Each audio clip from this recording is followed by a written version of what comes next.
Hello दोस्तों, आज हम पढ़ेंगे अध्याय 4 औद्योगिकीकरण का युग। ये हमारा सामाजिक विज्ञान का प्रश्न बैंक है, इतिहास का, भारत और समकालीन विश्व 2 का। तो अध्याय 4 पढ़ेंगे। अध्याय 3 तक हमने पढ़ लिया है। तो दोस्तों, अगर आप लोगों ने ना देखा होगा तो चैनल में जाइएगा, वहाँ प्लेलिस्ट में जाइएगा, वहाँ सामाजिक विज्ञान के सारे वीडियो मिल जाएंगे। औद्योगिकीकरण का युग है। तो चलिए स्टार्ट करते हैं आज का अपना प्रश्न बैंक का सॉल्यूशन।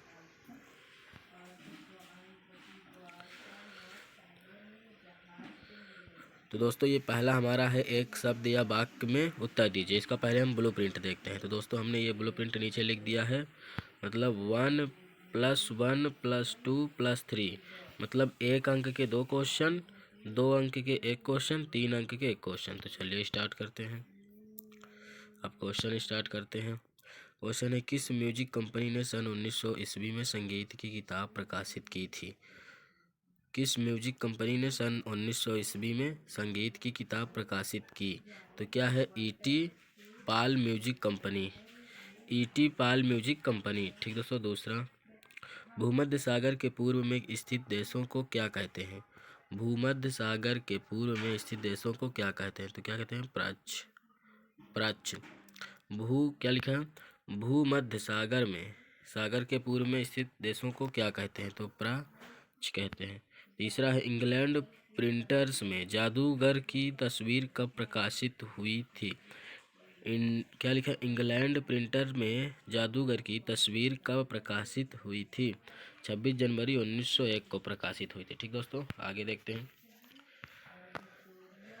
आगे हमारा चौथा है, क्या है? चुन्नटों के सहारे कपड़े को समेटने वाले व्यक्ति को क्या कहते हैं? फुलर। फुलर। ठीक। चुन्नटों के सहारे कपड़े को समेटने वाले व्यक्ति को क्या कहते हैं? तो क्या कहते हैं? फुलर। पाँचवा, स्पिनिंग जेनी मशीन का आविष्कार किसने किया? स्पिनिंग जेनी मशीन का आविष्कार किसने किया? तो जेम्स हारग्रीव्ज। जेम्स हारग्रीव्ज ने किया। ठीक दोस्तों। छठवां, जे.एन. टाटा ने भारत का पहला लौह इस्पात संयंत्र कहाँ स्थापित किया? तो जमशेदपुर। जे.एन. टाटा ने भारत का पहला लौह इस्पात संयंत्र कहाँ स्थापित किया? जमशेदपुर। जमशेदपुर। तो चलिए दोस्तों, थोड़ी जूम आउट करके देखते हैं, क्योंकि ना समझ में आता होगा शायद, तो हम देख लेते हैं, जिससे ये समझ में आ रहा होगा आप लोगों को। हमने इतने क्वेश्चन पढ़े, और दोस्तों इधर के क्वेश्चन हमने कर लिए हैं अध्याय 3, 2, 1। तो वीडियो चैनल में जाइएगा, जैसा हमने बताया वहाँ मिल जाएगा। चलिए आगे देखते हैं। आगे इधर है, सही विकल्प चुनकर लिखिए। ठीक दोस्तों, उसी के आगे है, सही विकल्प चुनकर लिखिए।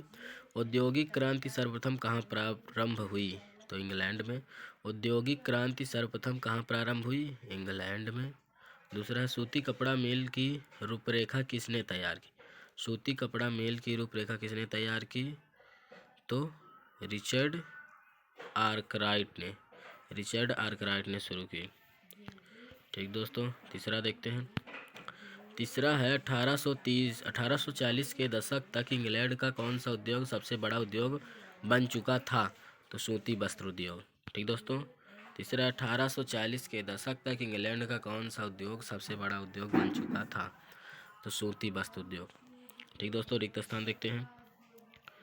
हमारा रिक्त स्थान ये है।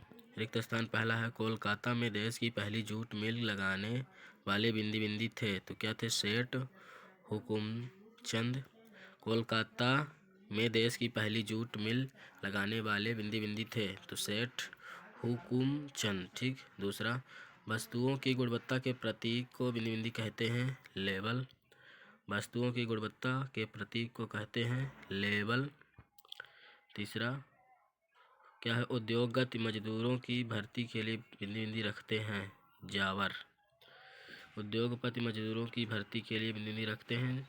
जावर। तीसरा है, ईस्ट इंडिया। चौथा, ईस्ट इंडिया कंपनी ने बुनकरों पर निगरानी रखने के लिए बिंदी बिंदी नियुक्त किए थे? गुमास्ता। ईस्ट इंडिया कंपनी ने बुनकरों पर निगरानी रखने के लिए बिंदी बिंदी नियुक्त किए थे? गुमास्ता। ठीक दोस्तों। पाँचवा, 1834 में सनलाइट साबुन के कैलेंडर पर बिंदी बिंदी की तस्वीर छापी गई थी। किसकी? भगवान विष्णु। क्या है? 1834 में साइनलाइट साबुन के कैलेंडर पर बिंदी बिंदी की तस्वीर छापी थी भगवान विष्णु। ठीक दोस्तों। छठवां, स्पिनिंग जेनी मशीन का प्रयोग बिंदी बिंदी के कार्य के लिए होता है। ऊन कताई। क्या है? स्पिनिंग जेनी मशीन का उपयोग बिंदी बिंदी के लिए कार्य के लिए होता है, तो ऊन कताई के लिए। आगे देखते हैं। आगे हमारा सही जोड़ी है, देखते हैं। सही जोड़ी पहली है स्टेपलर। स्टेपलर क्या है? ऊन को काटने वाला। स्टेपलर जो है वो ऊन को काटने वाला है। दूसरा फुलर। फुलर क्या है? चुन्नट के कपड़े समेटने वाला। फुलर कौन होता है? चुन्नट के कपड़े समेटने वाला। ठीक, दूसरे का। तीसरा क्या है? गिल्ड्स। गिल्ड्स का है, गिल्ड्स का ये है उत्पादों के संगठन। ठीक दोस्तों। तीसरा का गा। गिल्ड्स कौन है? उत्पादकों के संगठन। चौथा स्पिनिंग जेनी, ये कौन सा है? ऊन कताई मशीन। ठीक, ये है चौथा का घा। पांचवा कार्डिंग। कार्डिंग क्या है? ये ऊन कताई। कार्डिंग क्या है? ऊन कताई। जैसा कि आप लोगों के यहाँ दिख भी रहा कि पांचवा का 4 नंबर मतलब ऊन कताई। छठवां क्या है? द्वारकानाथ टैगोर जहाज निर्माण। जैसा कि ये है द्वारकानाथ टैगोर जहाज निर्माण। भाई भोसले। भाई भोसले का कौन सा है? Trade union leader. भाई भोसले का ट्रेड यूनियन लेवल। ठीक दोस्तों, जैसा कि यहाँ लिखा है तो आप लोग देख सकते हैं। आगे देखते हैं। आगे हमारा ये निम्नलिखित प्रश्नों के सत्य असत्य है। चलिए देखते हैं। पहला है 1928 के ग्राई वाटर के कैलेंडर में भगवान विष्णु का चित्र था। 1928 के ग्राई वाटर के कैलेंडर में भगवान विष्णु का चित्र था। जैसा कि दोस्तों अभी हमने यहाँ ऊपर देखा है, ये 1934 वाले में था सनराइज साबुन कैलेंडर में विष्णु का, इसीलिए इसका होगा सत्य। दोस्तों पहला सत्य है। 1928 के ग्रामीण कैलेंडर में भगवान विष्णु का चित्र था, तो सत्य है। यह है इसका आंसर, पहले का सत्य बता रहा। ठीक दोस्तों। दूसरा है क्या लिखा है? विक्टोरिया कालीन ब्रिटेन के उच्च वर्ग के लोग हाथ से बनी वस्तुओं को महत्व देते हैं, तो ये भी सत्य है। तीसरा है जमशेदी जीजी भोय एक पारसी बुनकर के बेटे थे, ये भी सत्य है। चौथा J.N. टाटा ने जमशेदपुर के पहला सूती वस्त्र उद्योग लगाया, यह सत्य है। चौथा असत्य है। पाँचवा प्रथम विश्व युद्ध के समय भारत का औद्योगिक उत्पाद कम हुआ, असत्य है। ठीक दोस्तों, चौथा पाँचवा सत्य है, बाकी के पहला दूसरा तीसरा सत्य है। अब देखते हैं लातिला गुत्री जो 2 नंबर में आएंगे। 2 नंबर क्या है? स्पिनिंग जेनी क्या है? ठीक दोस्तों, आप लोग देख सकते हैं स्पिनिंग जेनी क्या है। वीडियो पढ़ने से लंबा हो जाएगा, इसलिए मैं नहीं पढ़ूंगा, सिर्फ क्वेश्चन पढ़ेंगे बस। स्पिनिंग जेनी क्या है? तो ये पढ़ सकते हैं 2 नंबर के लिए। ठीक है। फिर ये क्या है? फ्लाइंग शटल का क्या अर्थ है? ये भी देख सकते हैं। ईटी पाल कौन था? ये भी, ये सब 2 नंबर में आ सकते हैं। ठीक, देख सकते हैं ये। आगे देखते चौथा पचमा। चौथा है गुमास्ता कौन थे? ये भी देख सकते हैं। ये गुमास्ता कौन थे? ईस्ट इंडिया कंपनी द्वारा बुनकरों पर नियंत्रण रखने के लिए नियुक्त वेतन भोगी कर्मचारी को गुमास्ता कहते हैं। ठीक है। गुमास्ता के 2 कार्य, गुमास्ता बुनकरों पर निगरानी रखे, तैयार माल को इकट्ठा करते हैं, ये 2 नंबर में मोस्ट है। फिर जाबर वो कौन थे? तो ये उद्योगपति, एक नए मजदूर ठीक भर्ती करने के लिए ये थे। सतमा जमशेदजी जाजी भोय कौन थे? तो यहाँ पास लिखा है। तो दोस्तों जितना भी हमने बताया 7 क्वेश्चन, ये 2 नंबर के लिए हैं, जो कि मोस्ट दिख रहे हैं क्योंकि ये प्रश्न बैंक के सोल्यूशन है, इसीलिए। ठीक। 8वां देखते हैं। 8वां क्या है? 8वां है पूर्व औद्योगिकीकरण का क्या अर्थ है? पूर्व औद्योगिकीकरण का क्या अर्थ है? तो आप लोग देखिए अर्थ, ये आंसर है, ये 3 में भी आ सकते हैं। ठीक। ये जाबर मजदूरों पर किस तरह नियंत्रण रखने लगे? जाबर मजदूरों के देने के बदले पैसे और टॉफ़ी की मांग करने लगे और मजदूरों की ज़िंदगी को नियंत्रित करने लगे। ठीक दोस्तों, 10वां, किन्हीं दो पक्ष संक्षिप्त टिप्पणी लिखिए। जैसा कि ऐसा ही 2 नंबर में आता है, किन्हीं दो संक्षिप्त टिप्पणी, जैसा कि 3 दिया है तो 2 में संक्षिप्त टिप्पणी लिखना है। तो देख सकते हैं स्टेपलर, फूलर, कार्डिया, 3 बोला है, आप लोग तीनों याद कर सकते हैं या फिर 2 ही। फिर लघुत्तरी, लघुत्तरी में जैसा कि 3 नंबर में आने के लिए बोला जाता है। अति लघुत्तरी मतलब 2 और लघुत्तरी मतलब 3। तो क्या है लेबल का भारत में प्रारंभिक इतिहास क्या था, क्या रहा। ठीक, ये देख सकते हैं आंसर है ये पूरा इतना, और है जो कि 3 नंबर में आएगा इसलिए लंबा है। तो देख सकते हैं यहाँ से पूरा आंसर है, और नीचे है और उधर भी है। चलिए उस इधर पार भी देखते हैं। तो दोस्तों उसका आंसर यहाँ भी थोड़ा सा है ये। ठीक, फिर अब दूसरा क्वेश्चन, व्यापार क्षेत्र में विज्ञापनों का क्या महत्व है। तो ये इसका महत्व दिया है, आप लोग देख सकते हैं ये पूरा महत्व है, हमें 3 नंबर में दिया है इसलिए लिखना ही चाहिए। ठीक, तीसरा देखते हैं, प्रथम विश्व युद्ध के समय भारत का औद्योगिक उत्पादन क्यों बढ़ा। ठीक, प्रथम विश्व युद्ध के समय भारत का उत्पादक उद्योग क्यों बढ़ा, ये भी दिया है, आप लोग देखिए। फिर इसके आगे देखते हैं, इसके आगे इतना है पूरा शुरू से। चौथा क्वेश्चन, 19वीं सदी के क्या है चौथा, 19वीं सदी के यूरोप में कुछ उद्योगपति मशीनों की अपेक्षा हाथ से काम करने वाले श्रमिकों को प्राथमिकता क्यों देते थे। तो ये आप देख सकते हैं 3 नंबर में, इसीलिए बड़ा लिखना है। इतना देखिए, आगे चलते हैं इधर।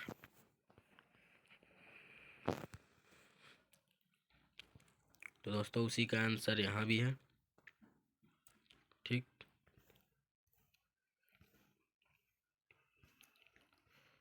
ये पूरा है उसी का आंसर, इधर भी उधर भी। ठीक, देख सकते हैं। फिर 5वां देखते हैं, 5वां क्या है, ईस्ट इंडिया कंपनी ने भारतीय बुनकरों से सूती और रेशमी कपड़े की नियमित आपूर्ति सुनिश्चित करने के लिए क्या किया। तो ये सुनिश्चित किए हैं, आप लोग देखिए पूरा इसी तरह लिखना है, याद कर सकते हैं, याद कर लीजिए, मोस्ट है, याद करना ही चाहिए।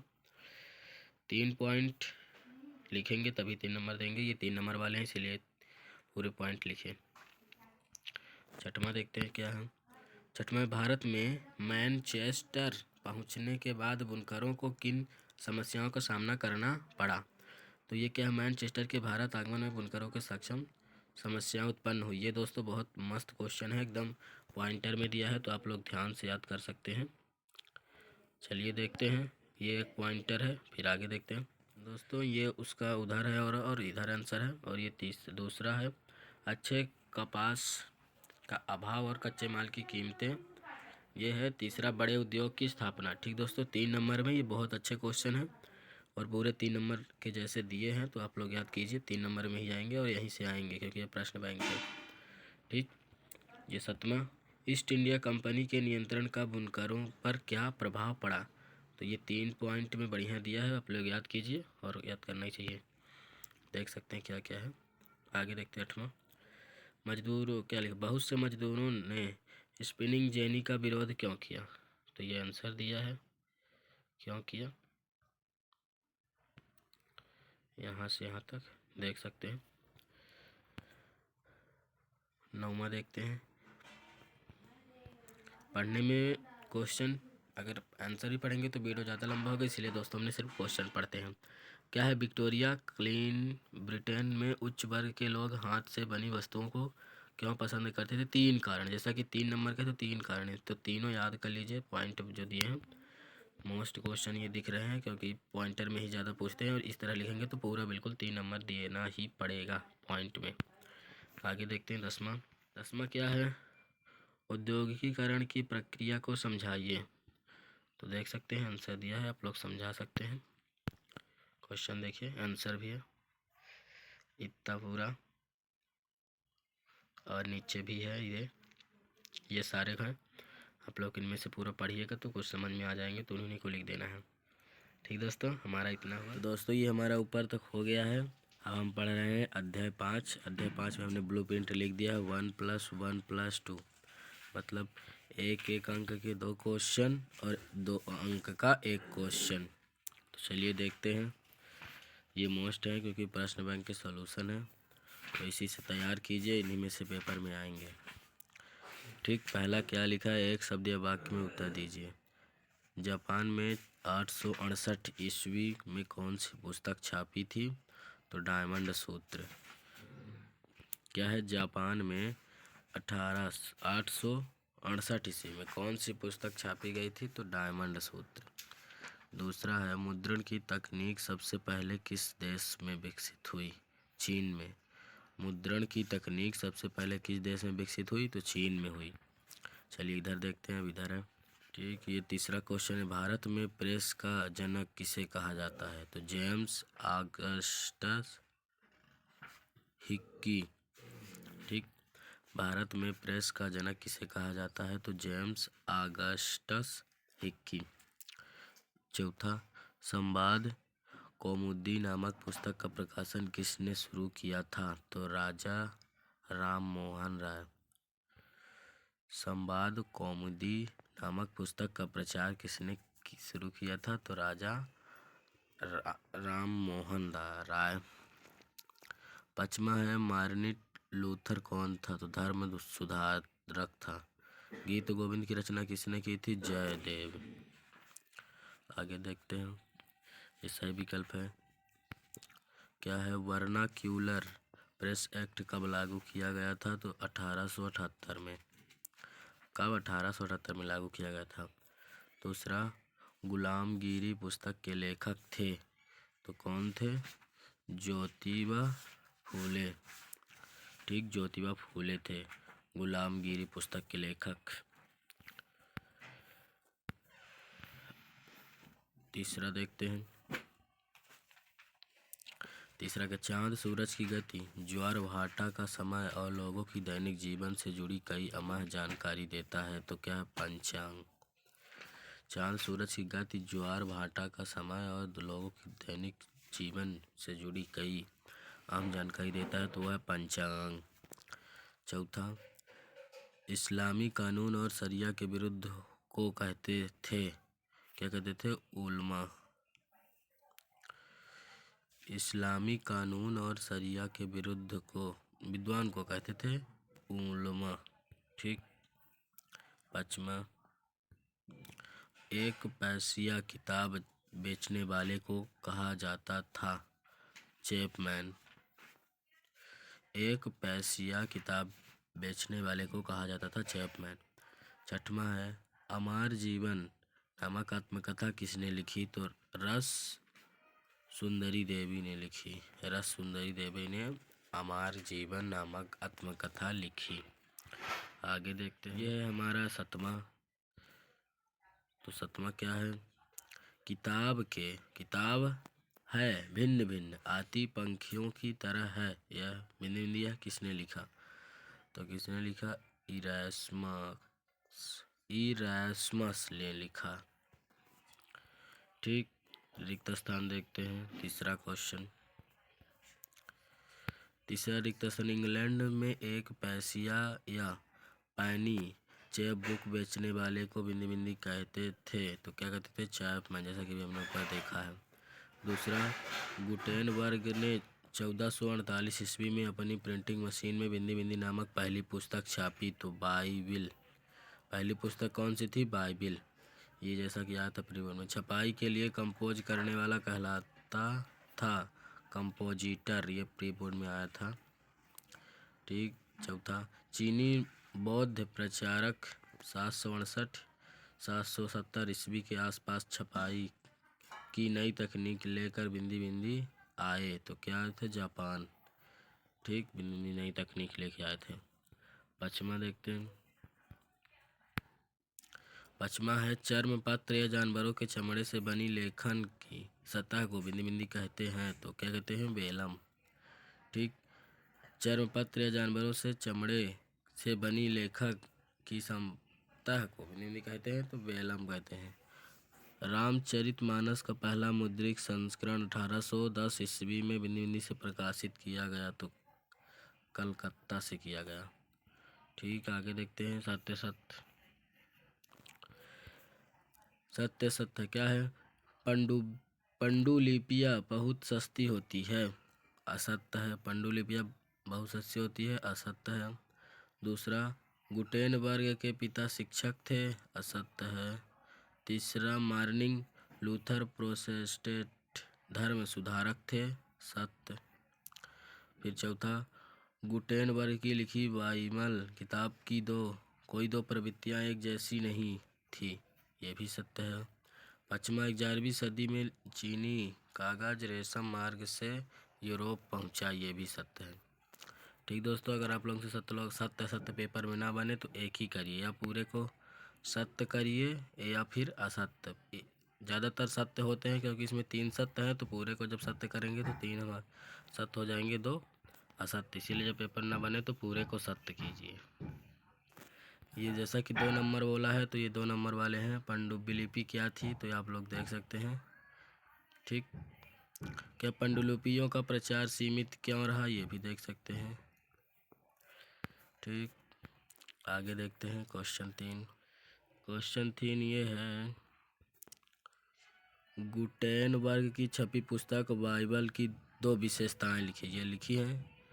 यह गुटेनबर्ग द्वारा तैयार प्रिंटर प्रेस पर छपी पहली पुस्तक थी, और बाइबल की 180 प्रतियां छापने में 3 वर्ष लगे। ये पंचांग किसे कहते हैं, ये आया था पेपर में, प्री बोर्ड में, देख सकते हैं क्या कहते हैं। फिर पाँचवा, कंपोजिटर क्या था, ये भी। फिर ये भी गैली में से क्या अभिप्राय है, ये भी आया था प्री बोर्ड में। उलमा से क्या आशय है, फतवा से क्या आशय है, ये सब याद कर लीजिए। 2 नंबर में यही आएंगे, और 1 नंबर में जितना भी हमने बताया, कुल मिला के 3 नंबर मिल जाएंगे, पूरा याद कर लेंगे तो। क्या है, प्रोटेस्टेंट धर्म सुधार से क्या आशय है, ये भी दिया है। लक्ष्मी का नाथ बेजबरुआ कौन थे? ठीक, छपी किताब को लेकर इरैस्मस से क्या विचार थे, ये भी। चैपपुक से क्या अभिप्राय है? तो दोस्तों ये हमारा समाप्त हुआ इतिहास। तो दोस्तों अगर आप भूगोल का ना देखे होंगे तो चैनल में जाइएगा, वहाँ प्लेलिस्ट है, वहाँ भूगोल का देख सकते हैं वीडियो, और इतिहास का भी रहेगा, और आगे 2 आने वाले हैं। तो दोस्तों चैनल को सब्सक्राइब अवश्य कीजिए, कमेंट में बताइए वीडियो कैसा था। तो धन्यवाद।